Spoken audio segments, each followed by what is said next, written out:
Students, so welcome once again on my channel Krishna Singh Dev. तो यहाँ हम मिल रहे हैं क्लास 10 के स्टूडेंट्स के लिए एंड स्टूडेंट्स जो हम लोगों ने टॉपिक स्टार्ट किया हुआ है that is your division of labour. Division of labour हमें करना है। हम चैप्टर नंबर 1 का रिवीजन कर रहे हैं। डिवीजन ऑफ लेबर तक के पहले तक का हमने पिछली वीडियो में कंप्लीट कर लिया था। चलिए तब डिवीजन ऑफ लेबर करते हैं। डिवीजन ऑफ लेबर के अंदर क्या आता है? It is based on various criteria. सबसे पहले हम सिंपल और product based division of labour देखेंगे। सिंपल और product based division of labour में होता है जहाँ पर हम बात करते हैं कि किसी सिंगल कमोडिटी का प्रोडक्शन हो रहा है या ज़्यादा कमोडिटीज़ का प्रोडक्शन हो रहा है, उसके बेसिस के ऊपर हम डिवीजन ऑफ लेबर करते हैं। सो डिवीजन ऑफ लेबर के अंदर complex and process based division of labour आता है सबसे पहले। फिर उसके अंदर है हमारे पास in a modern economy product of a good or service involve several processes in the system and total work it is divided into many small steps of the process. Each specialized function is undertaken by individual or a group of individual leading to the final product. This type of division of labor is further classified into 2 categories. ठीक है, अब उसके अंदर A है complete process of complex division and इसके अंदर क्या है इसको पढ़ ले जरा एक बार। यहाँ पर all workers engage in different processes of production of a good or service are suppose to work in coordination since the commodity has to pass through this various processes. जैसे कि ऊपर आपको दिखाई दे रहा है डिवीजन ऑफ लेबर में product based division of labour है। यहाँ पर प्रोसेस बेस में कंप्लीट प्रोसेस है, एक पूरा प्रोसेस कंप्लीट करा जाएगा by a group of worker और एन इंडिविजुअल। ठीक है, इस तरीके के प्रोसेस, इस तरीके के डिवीजन को बोलते हैं हम complete process of division of labour. दूसरा आपको यहाँ पे टाइप दिखाई देने का है इनकम्प्लीट डिवीजन ऑफ लेबर। उसके अंदर आता है हॉरिजॉन्टल और vertical division of labour. Horizontal division of labour के अंदर when the process of production is divided into different part such in the such way that part of process can run simultaneously. मतलब ऐसा नहीं है कि एक process complete होगा तभी वो प्रोडक्ट रेडी होगा दूसरे डिपार्टमेंट में जाने के लिए। दो departments can not work simultaneously. एक डिपार्टमेंट का वर्क खत्म होगा तब दूसरे डिपार्टमेंट के ऊपर जो है पास ऑन किया जाता है प्रोडक्ट को। इनकम्प्लीट प्रोसेस में ऐसा नहीं है, यहाँ पे साइमल्टेनियसली काम चलता है। It is called horizontal division of labour between the stages of production. The different parts of automobile can be manufacture simultaneously, जैसे कि एक इसका एग्जाम्पल है। Then a vertical division of labour, the successive stage of production of commodity is called vertical division of labour. इसके बाद हम देखते हैं 4th type of division of labour students, the international division of labour और division of labour within the country. So international division of labour की अगर हम बात करें, so no country can produce everything on its own, obviously we'll have to depend on the outsider. So it finds advantage of to produce, मतलब जिसमें ज़्यादा produce करने में एडवांटेज हो रही है, मतलब हम जहाँ पे ज़्यादा इकोनॉमी ऑफ स्केल यूज़ कर पा रहे हैं और कम कॉस्ट पे प्रोड्यूस कर पा रहे हैं, हम वो चीज़ें प्रोडक्ट प्रोड्यूस करते हैं और बाकी हम बाहर से मंगवा लेते हैं। तो in different countries concentration of production of different goods and services हो जाता है इसकी वजह से। तो हम देखते हैं कि जिस कंट्री में ज़्यादा division of labour is based on some particular product, तो उस हिसाब से जो डिवीजन किया जाता है उसे बोलते हैं international division of labour. Division of labour within the country की बात करें तो विद इन द कंट्री में division of labour takes place according to various industries और जोग्राफिकल एरिया वाइज। तो अगर आप देखिए तो कैलकाटा में लोग ज़्यादा मूर्ति बनाने में, ज्वेलरी डिज़ाइनिंग में इन्वॉल्व रहे हैं लेबर, अगर हम फिजिकल लेबर की बात करें तो। एंड सूरत में मिल्स बहुत ज़्यादा है, वहाँ पे मिल्स में जिस तरीके के क्लॉथ मिल में, टेक्सटाइल मिल्स में लेबर की ज़रूरत है तो वो कंसंट्रेशन मिलेगा आपको। ठीक है, सो यहाँ पर एग्जाम्पल में दिया हुआ concentration of location of textile इन बॉम्बे। बॉम्बे में तो इतना रहा नहीं, अब कहाँ हो गया है, सबका सब गुजरात में। Jute industry in Bengal and sugar in UP are good example of territorial division. से टेरिटोरियल डिवीजन भी बोला जाता है इसे और जोग्राफिकल डिवीजन भी इसी का नाम है। ठीक है, अब हम देखते हैं कि ये सब डिवीजन ऑफ लेबर की वजह से क्या एडवांटेजेस होती है। बट एडवांटेजेस देखने से पहले स्टूडेंट एक बार देख ले कि एडवांटेजेस पोर्शन में है या नहीं है, क्योंकि मैं हर समय बार बार जो हमारा पोर्शन है उसको रिफ़र करते रहती हूँ। The geographical based division of labour and meaning and type ही है, एडवांटेजेस भी है। Yes, meaning and type and advantages भी है, तो हम एडवांटेजेस भी देख लेते हैं कि क्या एडवांटेजेस होती है डिवीजन ऑफ लेबर की। तो right man at the right right job होता है because of the division of labour की वजह से। डिवीजन ऑफ लेबर करने का ये फ़ायदा है कि ऐसा होता है जिसको जो काम पसंद है वो उसी काम को करता है, तो वो पूरा मन लगा के काम करेगा और वहाँ पर आपको इंक्रीज एफिशिएंसी मिलेगी। Right man to right job, उसकी वजह से इंक्रीज एफिशिएंसी मिलती है हमें। इंक्रीज एफिशिएंसी ऑफ लेबर लिखिए, सेकंड आ ही गया। When a worker does the same work again and again he specialises, specialisation आ जाता है। Repeatedly same kind of job, जैसे कि हम जब अगर कैलकुलेटर चलाएं तो हो सकता है हम स्लोली करेंगे, लेकिन आप किसी अकाउंटेंट को देखिए या वो टाइपिस्ट को देखिए किस स्पीड से वो अपना लैपटॉप या अपने कीबोर्ड के ऊपर कीज के ऊपर हाथ चलाते हैं, और हम जब टाइप करते हैं तो कैसा करते हैं। तो अकाउंटेंट की जो स्पीड है वो कैसे आई है, स्पेशलाइजेशन क्योंकि हमें बार बार कैलकुलेटर यूज़ करना होता है। टाइपिस्ट की स्पीड जो आई है वो कैसे आई है, स्पेशलाइजेशन की वजह से आई, क्योंकि वो बार बार रिपीटेडली एक ही जॉब कर रहे हैं। थर्ड है saving of time and tools. Obviously जब वो उनके पसंद का काम किया जाएगा, रिपीटेडली सेम जॉब करेंगे तो टाइम सेव होता है, वो फास्टर स्पीड से काम कर पाएंगे, विद लेस एरर्स कर पाएंगे। देन है production of superior goods. The division of labor is beneficial in making goods of superior quality. When a worker is given a piece of work which is the best suited, naturally he will produce a superior quality goods. So बहुत अच्छा product वो बनाकर लेके आएगा। Inventions भी होते हैं because there are many more possibilities of inventions under division of labor. When a worker does the same work daily, वो नए नए innovative ways निकालता है उसे produce करने के लिए। So these are some of the benefits of division of labor. Then इसके बाद हम देखते हैं पोर्शन में क्या है। मैं हर एक चीज़ करने से पहले पोर्शन देखूंगी। तो यहाँ पर देखिए लिखा हुआ है efficiency of labour, meaning reasons of low efficiency of Indian labour, जो कि हम लोगों ने पहले ही कंप्लीट कर लिया है। डायरेक्टली डिस्टिंक्शन दिया नहीं है, लेकिन डिस्टिंक्शन फिर भी आप लोगों को कई बार आ जाता है, तो ये डिस्टिंक्शन आप बुक से एक बार गो थ्रू कर लेंगे। हम लोग अब चलते हैं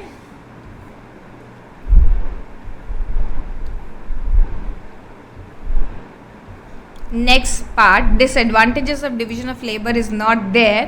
Limitations and condition of division of labor is also not there. Okay, अब हमें करना है capital. What is the meaning of capital? अब कैपिटल और entrepreneurship relatively छोटे टॉपिक्स हैं, तो सबसे पहले देखते हैं what is meaning.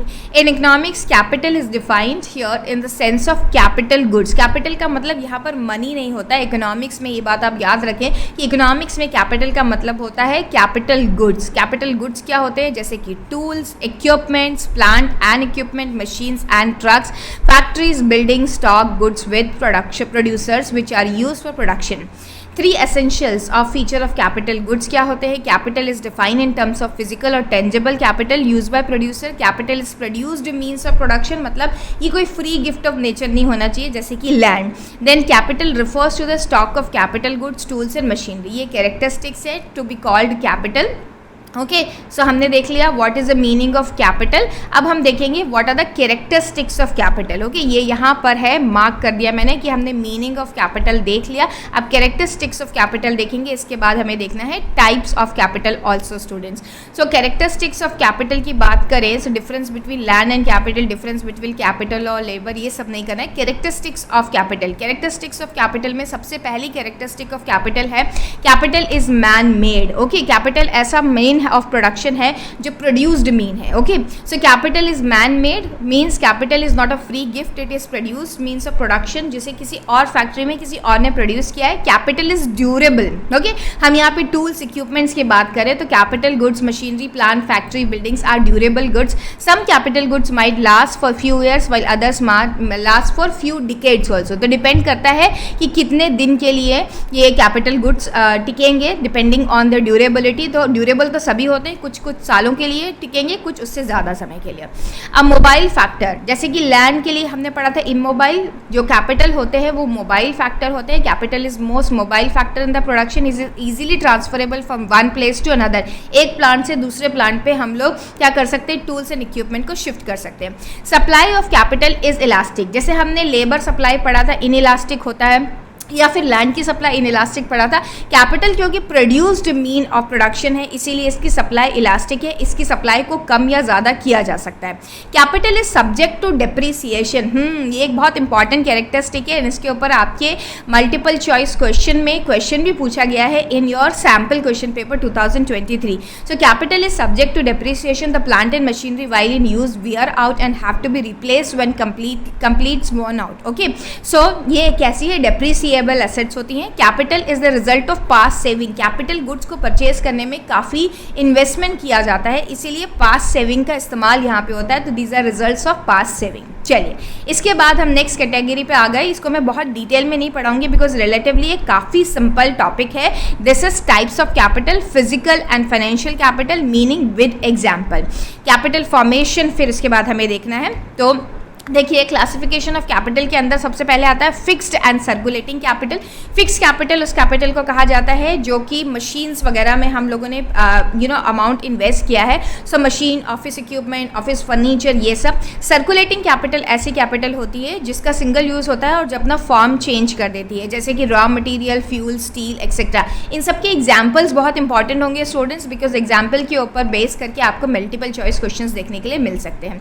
Then sunk capital and floating capital next type है। संक कैपिटल क्या है? It is the type of capital which can only be put in single use. It is also called specialised capital. It always remains in the place where it is fix. For example, printing machine can only be put for printing and nothing else, so इसे बोलते हैं sunk capital. Whereas floating capital क्या होती है?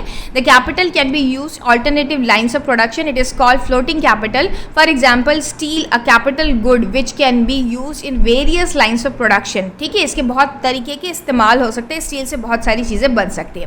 Then next है remunerative and auxiliary capital. Remunerating and auxiliary capital के अंदर the payment made to workers for the contribution of production is called remunerative capital, and man-made goods are like machines etc. is called auxiliary capital. Then material and personal capital की बात करें, so material capital consists of things which are in tangible form, and whereas personal capital की बात करें तो energies and habits which contribute to the capital formation.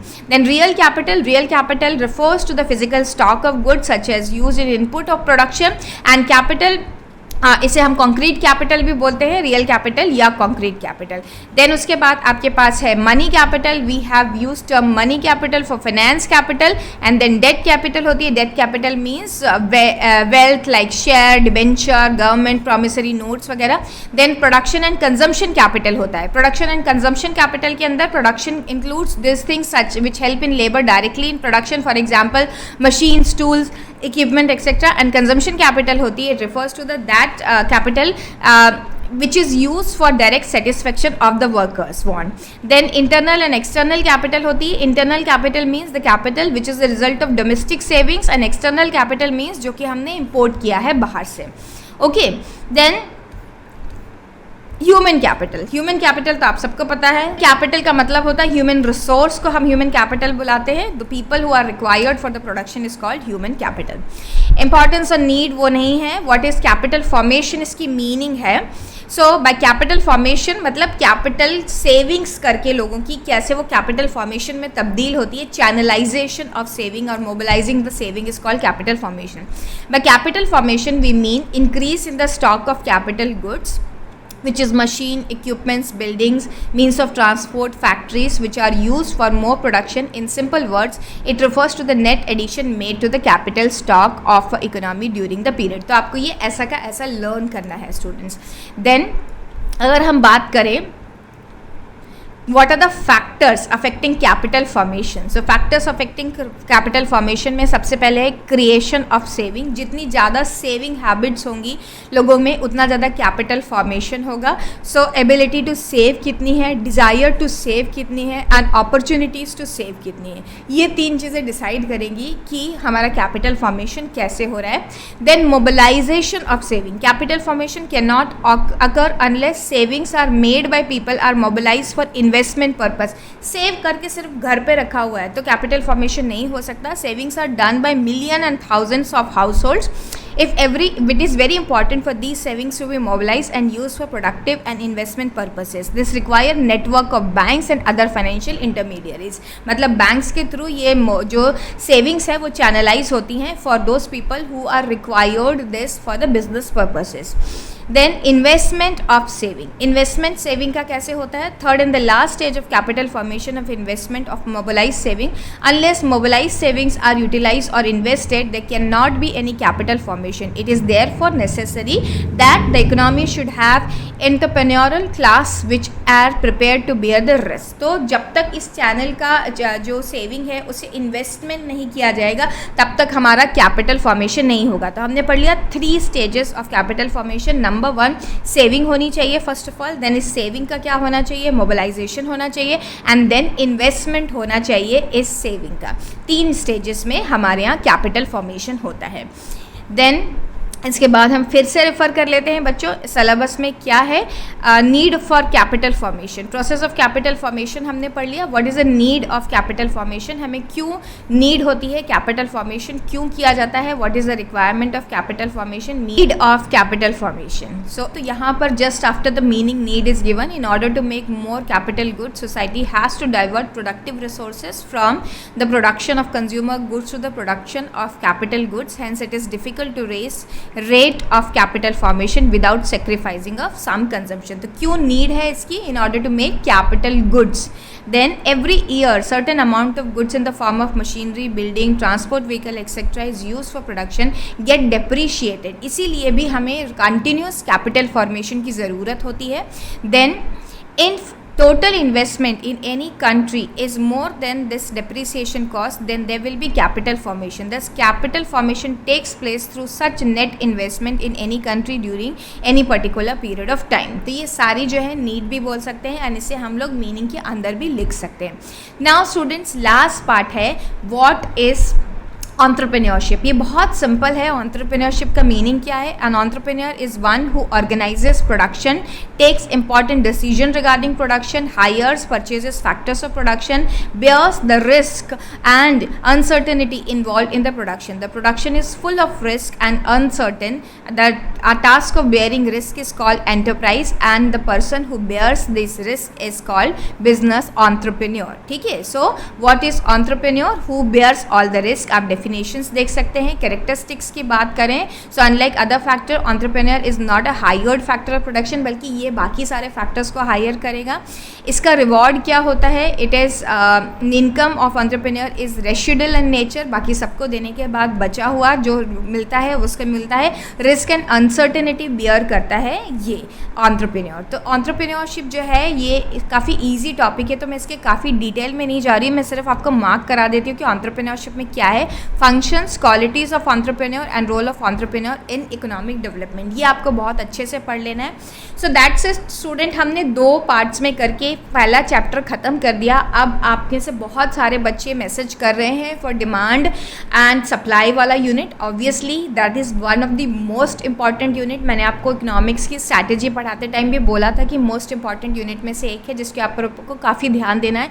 तब next unit हम वही करेंगे और उसके लिए तैयार रहिए. वो आने वाला है वीडियो आपको कल ही एंड तब तक के लिए आप इसको अच्छे से रिवाइज कर लें और बाकी पढ़ाई को जारी रखिए. यहाँ आप थोड़ा थोड़ा रिवीजन मेरे साथ करते जाएंगे एंड रिवीजन में इनफैक्ट मैं आपको पूरी टीचिंग ही करा रही हूँ. So all the best student आज की पढ़ाई के लिए. एंड यस मत भूलना कि चैनल को सब्सक्राइब करना है एंड वीडियो को लाइक एंड शेयर करना है. हम मिलेंगे फिर से, तब तक के लिए bye, have a great day.